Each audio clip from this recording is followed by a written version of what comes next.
Hey Fitness Anytime family, the quarantine's still going on, so here's another workout for you guys. This time we have legs and core day. We're going to stick with the same protocol we've been working with, 4 sets of 40 seconds on, 20 seconds off. So what that means, you're doing 40 seconds of your work, 20 seconds of your break, and then repeat that 4 times for each of these exercises. So today we have chair squats, side lunges, good mornings, 3-part Superman, and hammer kicks. So just like the other workouts, you need minimal equipment. The only thing you really need is a chair or a raised surface of some sort. But with that, let's go ahead and take a look at our chair squats. So first up is your chair squats. All we need is a good old chair, and really this is just to help you practice getting those hips back and keeping those knees safe. So to start, you can actually start by sitting on your chair, and I would recommend sitting on the very edge of it.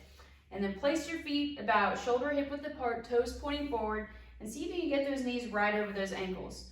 Once you have that set, go ahead and stand right up. Try to keep that same stance. So you already know the chair's back there. You already know you can hit it. So you know that you're going to be safe. So first thing we're going to do is go ahead and push those hips back. If you push them back far enough and you feel awkward, you're doing it right. Next, we're going to go ahead and bend our knees, keeping our hips back, keeping the weight more towards the heels. And you're lowering yourself down as much as you can, keeping that chest upright. So for example, I don't want to bow forward. I want to keep the chest up. I tap the edge of my chair with my butt, and I press straight back up into my standing position. So hips back, lower yourself down, tap the chair, press straight back up. So the only time you should be sitting on the chair is at the very start when you're getting your stance. Otherwise, you simply touch it lightly. Now, another consideration with the knees, of course, we know that we don't want the knees to go over the toes, but there's some other alignment things we've got to talk about. So when I'm in my squat, I want to check my knee alignment with the middle of my foot. So for example, if I draw a line straight down, it should cut in the center of my foot here.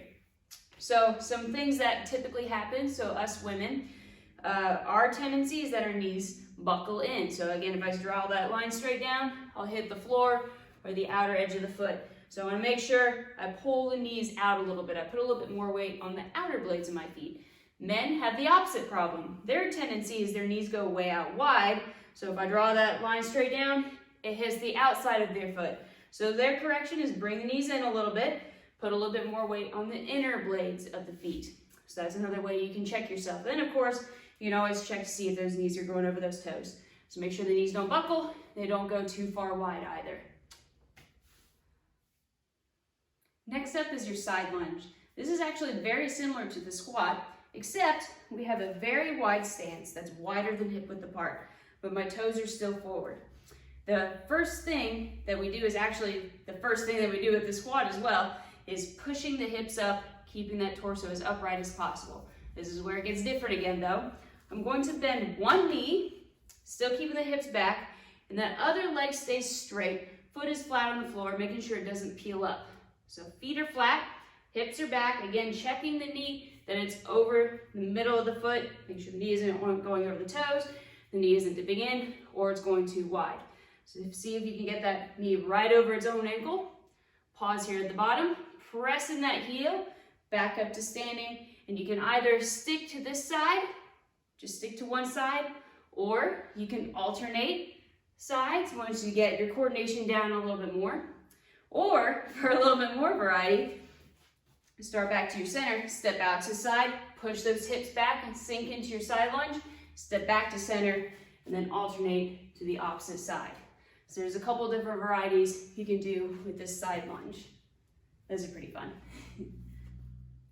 Your next exercise is called good mornings. So this is pretty similar to a deadlift. The only difference is that we have our legs straight. Now there is a safety concern with this. If you're having some low back pain or if you have sciatic pain, I would not recommend this one. So go ahead and skip this one and just kind of feel it out.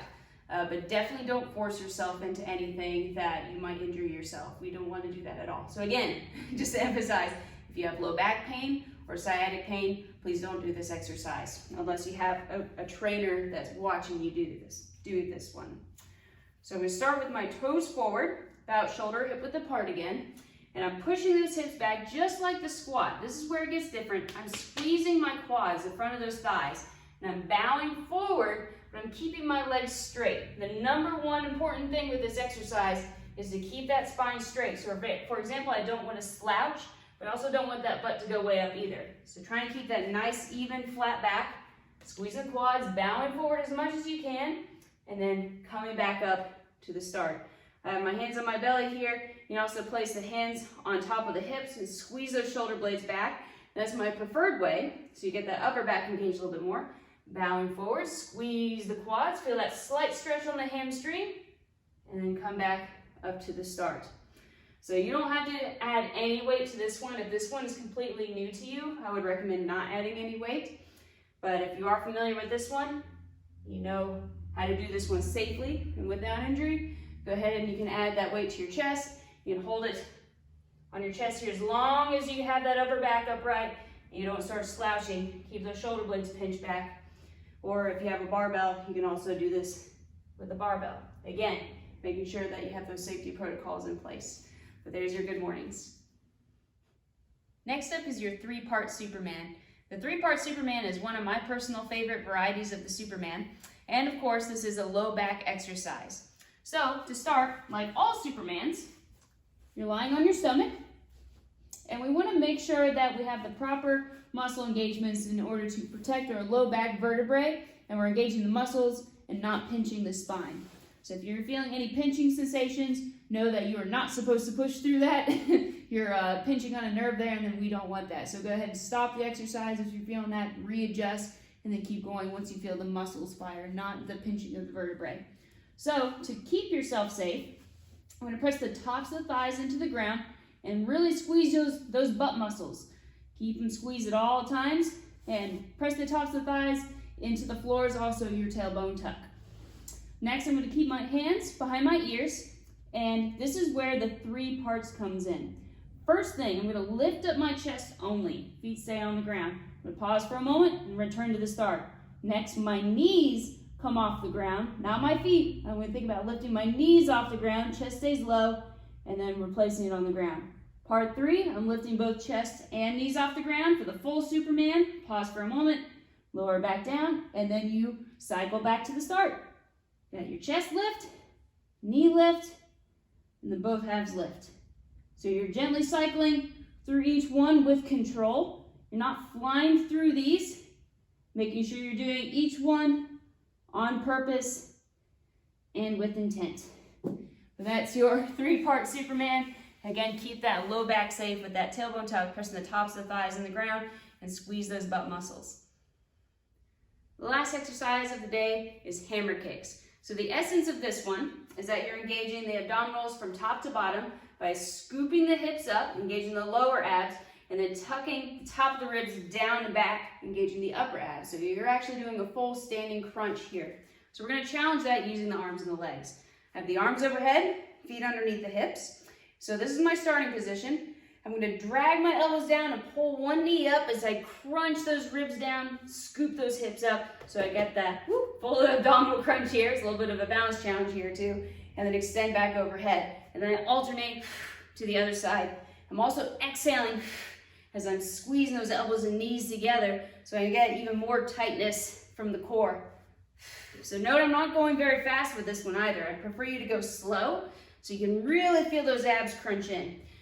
So to add a little bit more difficulty to this one, you just keep both arms and legs straight. So you're starting overhead, you can ball up your fists, and then keep the arms and legs straight, but the essence of it is still there. You got the scoop of the hips, taking the ribs down and back into that crunch. Again, I'm not going fast. I really want to make sure I feel those abs crunch down. You look ridiculous, but man, it's a good ab workout.